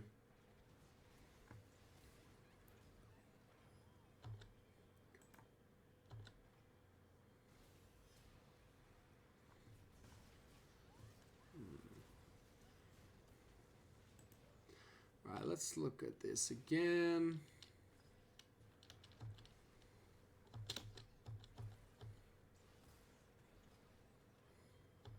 Cool. What does our combo fuck... Where do we stuff up our combo here? So Q? No, on our W. I shove her in like... Yeah. What is your W doing and your E doing? So your W hits them out of the E. The E, yeah, I hit him outside of it. So we had 2 things. 1, we could have just W'd, not E'd. 2, we could have just E'd, not W'd. And then as soon as Annie comes out of Zhonya's, we now have our W or our E to slow her down. Instead, she flashes. You miss a Q there. You now miss your ult. And so we've now wasted 1, 2, 3. So 2 Qs, 1 E, and an R. We've wasted 4 abilities here at 37 minutes as the only AP damage dealer on our team. So we've lost a lot of damage here. And like, yes, UD going in here is dumb. And yes, Jinx got caught when we knew kind of where Annie was. But we missed a lot of maximum damage as our Ziggs.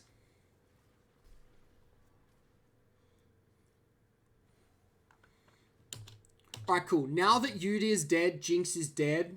And they've got a 4v5, a 4v, what is this? 3.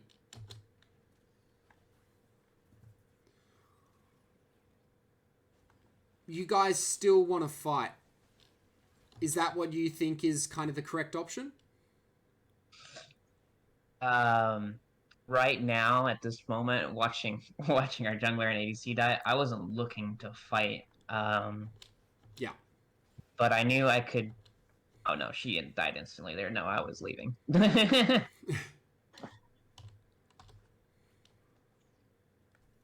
Cool.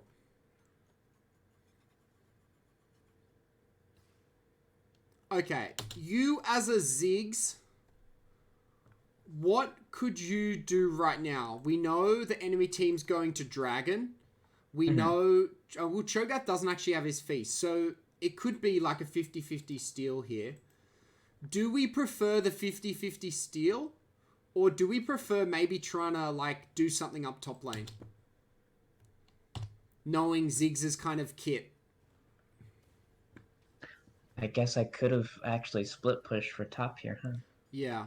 I don't know if it's an optimal call. Like, I don't know if there's a good outcome. But you can't really get to this dragon. And there's nothing else you can really do. Like, you could just defend base even. Which you might actually go and do. Yeah, I mean, I don't actually think this is a call. I don't think that would work out in the end. Just because it is.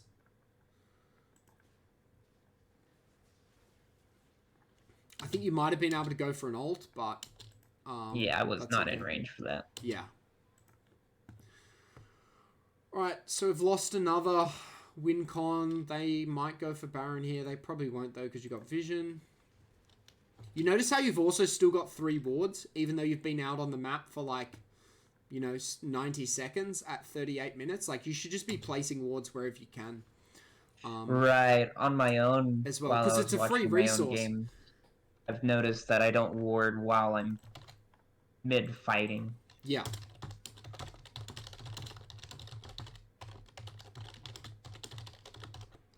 So now this game just gets harder again. Every fight we lose gets a little bit harder, but we're still in the game technically. Alright, we've got to be careful here. Good. There. Oh, fuck. Good job. You get some really good damage off. Again, we're playing Ziggs to his strength. You just split pushing, which isn't really the right call. You go get vision, which is good. You can use your sweepers now as well.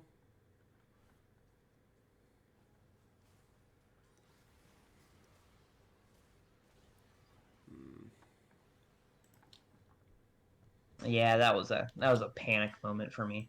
Yeah. You should use your sweepers right now. Here. As soon as I'm coming into where they were. Yeah. All camping out. Yeah. What are you getting by going up here? Are we playing to Ziggs' champion identity by going up here? No. Not really. We might get a lucky I'm starting to Q see off. that. Yeah. I'm seeing that I can really only play Ziggs if I have that vision to be able to zone. Yeah. Because Annie gets a really good flank off. It was actually pretty clever by her.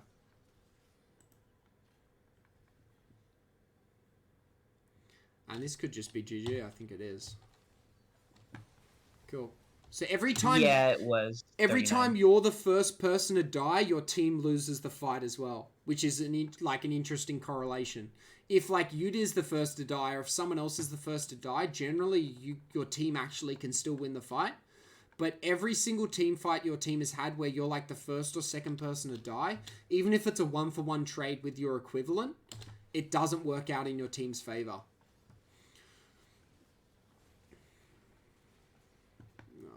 Jinx, I mean, that's a fucking big Cho'Gath. Yeah, he's all armor. Yeah. Okay. GG. Alright. Yeah. Okay, so I've got some notes. You can kind of see those okay? Oh, that screen is bright as. Alright. So the first one is, and I was talking about this earlier, if Senna or an enemy support's in a brush that's providing pressure for them and removing pressure from you or limiting your abilities, you always need to get vision in it so they stop doing that immediately. Because in laning phase, you want to have control over the lane as long as possible. So think of it like, how long can I keep control of this lane? How can I maximize lane control and always go for that option? You shouldn't be thinking of laning phase like a time to chill, a time to just like chuck out Qs, chuck out abilities whenever you can and just stack your mana flow ban. You should actually be thinking of it, okay, how can I stop Senna from poking us? How can I make sure my Jinx can get CS easier? How can I make sure we kill a support that doesn't have flash when I have an ability that can like throw them back into us, stuff like that. And that comes from warding like threat positions and then positioning more aggressively. Second one is setting up lane ganks, which I think you kind of, it was a light bulb moment for you. It's like, hang on, if I know a jungle is coming to gank me, why don't I try and set that up and make their life a little bit easier? Again, you might not get the kill if you set it up, but hey, at least you might, burn 2 flashes instead of 1, which is always good. Back timers. So this is more to do with back timers. When you've got a lane lead, or even when you're behind, you want to reduce the amount of time either you or your AD carry is in a 2v1 situation, because you lose tempo, you lose control, and unless your intention is to take something else on the other side of the map and put your AD carry in a 2v1 position, let's say you want to roam mid and get a gank, that's okay to put your AD carry in a 2v1 position there, because you're doing something that's going to get your team another advantage. But if you're putting your AD carry in a 2v1 situation simply because you want to back, and yeah, you are low mana and low health, it's not ideal. Ability combos, we saw this in early game, we saw this in mid game, we saw this in late game. Think about the combo of your abilities. Don't just chuck out your Q because you want to. Don't just chuck out your W and E because you can. Think about how they interact with each other and how you can maximize damage based on the positioning of you, the intentions of the enemy team, and the positioning of them as well. The next one is reacting to enemies' pathing. So a few times you got caught out by Annie simply because you didn't react to her pathing and you didn't understand that she's like a short range burst champion and you're a long range control mage. So I think you died like 2 or 3 times to Annie simply by not reacting to her pathing or not respecting her proximity to you. A lot of these come from autopiloting, so like never buying your support item autopiloting, not warding the bush where Senna is attacking you guys from, autopiloting, not using your W when Senna doesn't have flash, autopiloting, not doing your combos correctly, autopiloting, 2v1 like backing because you want to, autopiloting. So there's a lot of situations here where you're just not really thinking like what I'm doing and why. You're almost just acting off impulse or what feels right, instead of taking the time to go, hang on, what should I do and why? A really good way to start getting out of autopilot is every time a new wave comes into your lane, ask yourself, what do we want to do with this wave and why? And then you'll start thinking about, okay, where's the enemy jungler? Okay, where's my ally jungler? Okay, what is the health bar of Misfortune? Okay, does Senna have her flash up? And every time you ask that, you're thinking more and more about the game, and you'll start eventually expanding your scope of influence from just thinking about, okay, what can we do in my lane? But also, okay, well, hang on, if Jinx wants to freeze this wave, why don't I just go roam mid and try and influence mid lane because they're struggling a bit? Or why don't I try and help my enemy, my ally jungler counter invade or do something else on the map? So really reducing that autopiloting, a good way to do that is every new minion wave that comes into your lane, ask yourself, what do you guys want to do with that minion wave? Does that kind of make sense? Yes, it does. Because it helps me get into the habit of thinking instead of just doing. Yeah. Because a lot of the stuff you're doing is just autopilot. Like I stop and ask like what you're doing wrong and why, and 80% of the time you identify what you did wrong. And so you have the knowledge as an individual, as a player. You understand kind of what you're doing wrong and why when you look at it, but in the game itself you don't, because you're just not thinking. You're not asking yourself that extra step. So that's going to come and help you a lot. The democratic decision making, it's like 2 people trying to execute a good decision has like less success rate of like 4 people implementing a bad decision.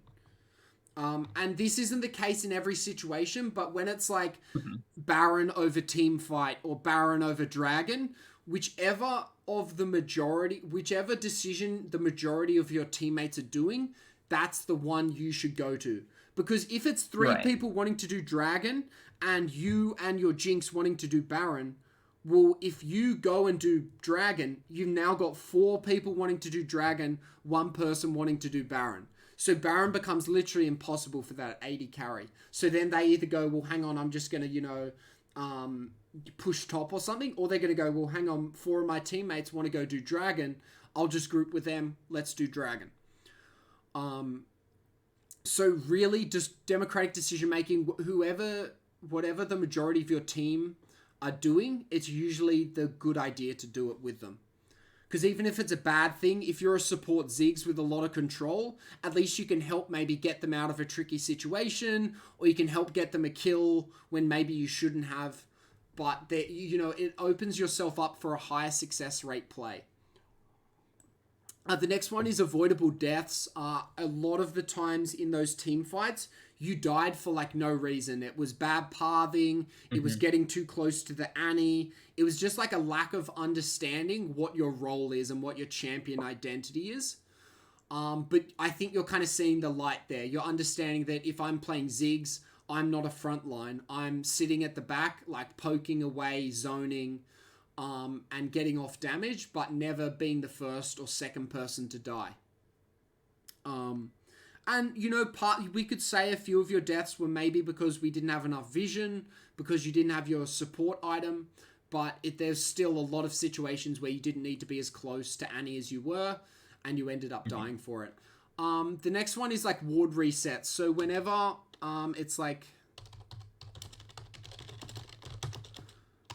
So whenever it's like 60 to 90 seconds before an objective spawns and you guys have all the pressure on the map, you want to get vision, reset, and then resupply all your wards.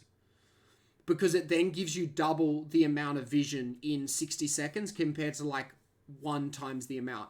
And it won't always make the difference between getting dragon or winning the team fight, but it sets your team up for the highest chance or the higher success rate play of it getting pulled off. So that's a little trick that's really easy to implement as a support. Whenever you guys like win a team fight and you can't get an inhib or anything like that, and Dragon and Baron are spawning in like 60 to 90 seconds, ward it up, reset, and come back with all your wards again. And then you can just place them down again if they kill them, or replace them depending on the lay of the land. Late game positioning, we talked a bit about this with the avoidable deaths. Play to your champion's identity. I think that's something that you also thought about a lot. And then use your free resource, which is vision, which you don't do that much. Yeah, those are the big 12 that I think of. It's a lot there, but it's good. Yeah. We want to find mistakes. If we can't find mistakes, that's a problem in itself. Yeah. I can definitely tell you there's a lot for me to... Because in those small moments, especially just number 10 alone, like that late game positioning, in that moment, like maybe where we were going for Vi, and all of a sudden I see MF ults in, and then Senna's coming from top. There is some panic in me to not really know where to position. Yeah. That's definitely one thing I can... the autopiloting one seems like that's the most major thing to me. Yeah, I think a lot of this is all stemming from autopiloting. And that comes with a bit of time, but also like making sure you're always thinking. Like, don't just do something because you like it feels right. Make sure you're actually thinking about it rationally. Because it's a complex game. Like League of Legends, there's 10 people, there's 10 moving parts. You can't just, like intuition alone isn't always going to make you do the right play. Particularly if you're already struggling, like let's say, you're in a rank that you feel like you're stuck in, or saying it's clear that something you're doing right now isn't working, so we need to change how you're playing, basically. And autopiloting is a really good way to change that. Reducing autopiloting is a really good way to change that. Did you have any other questions or anything like that?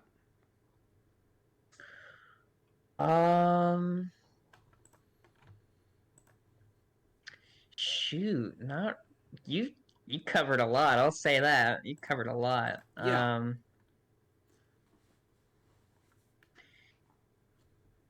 Definitely because I don't normally play Ziggs. Like as you can see from all of my ranked matches, I'm almost always picking a different support champion. So when it comes to champion identity, maybe that gets mixed up a lot, and I can mistake, like right there, I can mistake playing a Swain for Lulu instead. Yeah. And why are you playing so many different supports? Um, I end up doing that thinking about team composition and what can my teams do versus the other team, and what can their teams do versus my team. Like specifically in that rel game right there, I know that my team, what does it look like, we have a Samira and we have a Katarina, so I opted to have somebody that can have CC for them Yeah. and uh, just be a frontline engagement. Okay, so could we reduce this champion pool a little bit? So let's say we give ourselves like one tank that like a rel. We give ourselves one support mage like a Seraphine. We give ourselves like one high damage support like a Vel'Koz, a Ziggs, maybe even a Nico or like a Xerath. And then maybe we give ourselves, another one of them that we really like. So let's say we want to play Ziggs and Nico, but they're kind of similar, semi-similar champion identities. I guess Nico's a lot more heavy engage than Ziggs is. But it's like, okay, maybe we double up on that. But really, you don't want to be playing too many champions because you'll just keep getting into the case of like this Ziggs game where it's like you kind of know how to play Ziggs, but you're doing all these wrong combos, you're positioning incorrectly just because you haven't mastered the champion yet. So you don't actually know what the best position is or exactly where you should be in a team fight or what you should be doing because you're playing so many different champions every game. And if you're a player who's played for like 10 years or like, 4 seasons, I'd go, yeah, you could probably play quite a few champions, but it feels like you might just be getting them mixed up and therefore you're not playing them all optimally. You've also got this situation where you've got like 1, 2, 3, 4, 5. 5 out of your 7 most played champions have a really high win rate, yet overall you're on a 49% win rate. So it's like, imagine if you just played these 5 champions that all have different, like they're all pretty unique, right? They all have some kind of differing playstyle. You could even chuck Rel in here as well, because I think Rel's busted at the moment. So you chuck Rel in as well. You've got 6 champions there. Why do we need to play any more? Like, they all do their own thing. It's got to be entertaining enough for you. Like, if you can't be entertained or you get bored of playing, like, 6 champions, like, that's kind of a problem. Because, like, that should be... like, I understand if you get, like, bored of, like, 1 tricking or 2 tricking. I'm like, yeah, that makes sense. But if you get bored of playing, like, 6 champions, it's like, well, maybe like trying to climb in ranked isn't the best for someone who has a low attention span or gets bored with 6 champions. Because like let's say you played this 180 games on just Seraphine, Nico, Galio, Malphite, and Ziggs. And let's say you averaged a 55% win rate on all of them. So we dropped every single one of their win rates by like 4%, 4%, 10%, 1%, 8%. That would change this win ratio by 6%, and you probably wouldn't be silver 3 right now. You'd probably be like gold 3. Because you'd have a 6% higher win rate, meaning these 180 games, you'd more be looking at like, you'd probably be on 110, 120 wins. Mm-hmm. And that's not by being a better player. That's not by like reducing your autopiloting. That's by simply before you get into a game, you just know what champions you're going to pick, and you're just going to pick from a small champion pool. Right. Okay. So, like, that's like a hack you can literally implement overnight that's literally, you don't have to even think about it. All you have to do is agree to it, or, like, go, okay, I'm going to reduce my champion pool to these 5 champions because I know I do well on them. Because I've got these win rates, and then you just play those champions. Okay. And then you add these. Like, then you add these on top, and you're like, well, hang on, now I've got all these positive win rate champs that I'm playing, plus I'm actually mastering them even more by focusing on my weaknesses. Now I've got this really good rhythm going, and now I'm actually getting a positive win rate. Does that make sense, that logic? Yes, it does, because um, my base logic once I was getting back into League, because I hadn't even played this since I was a kid, Hmm. and I had played Mobile Legends for about 2 years, Yeah. and um, once I finally had the access to be able to play League, the idea in my mind was just try to learn all of the champions as I can, Yeah. and then go down from there. Yeah. And like that's fine if you want to learn all the champions and like climbing is the secondary objective. I think that's fine. Like there's nothing wrong with playing League like that.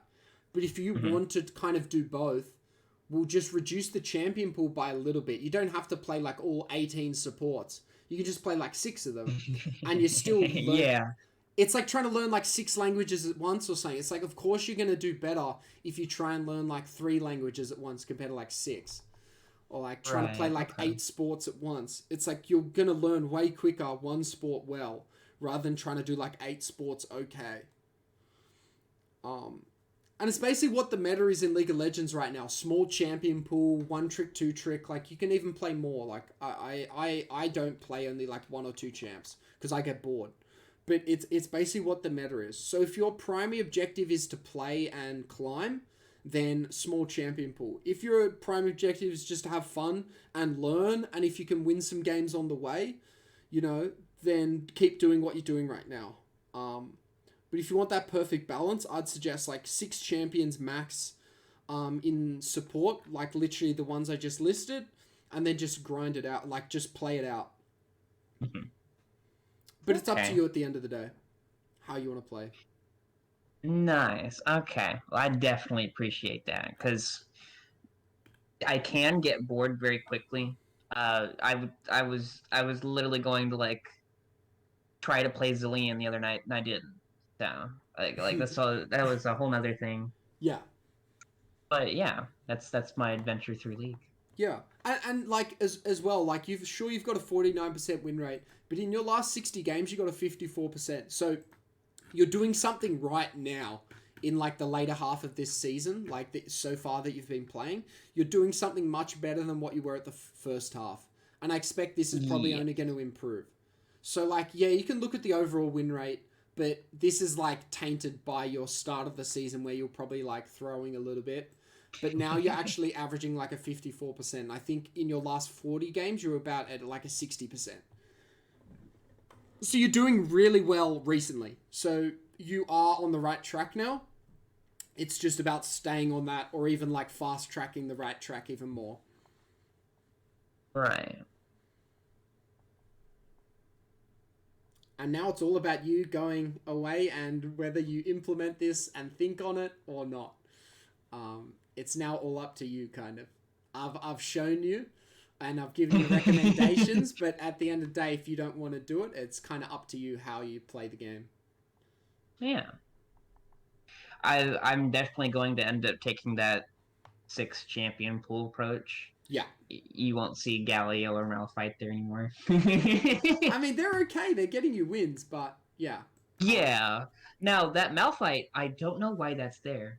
Oh. I haven't played Malphite since like I don't know how long. But Galio, I play Galio a lot when the entire enemy team just appears to be all AP.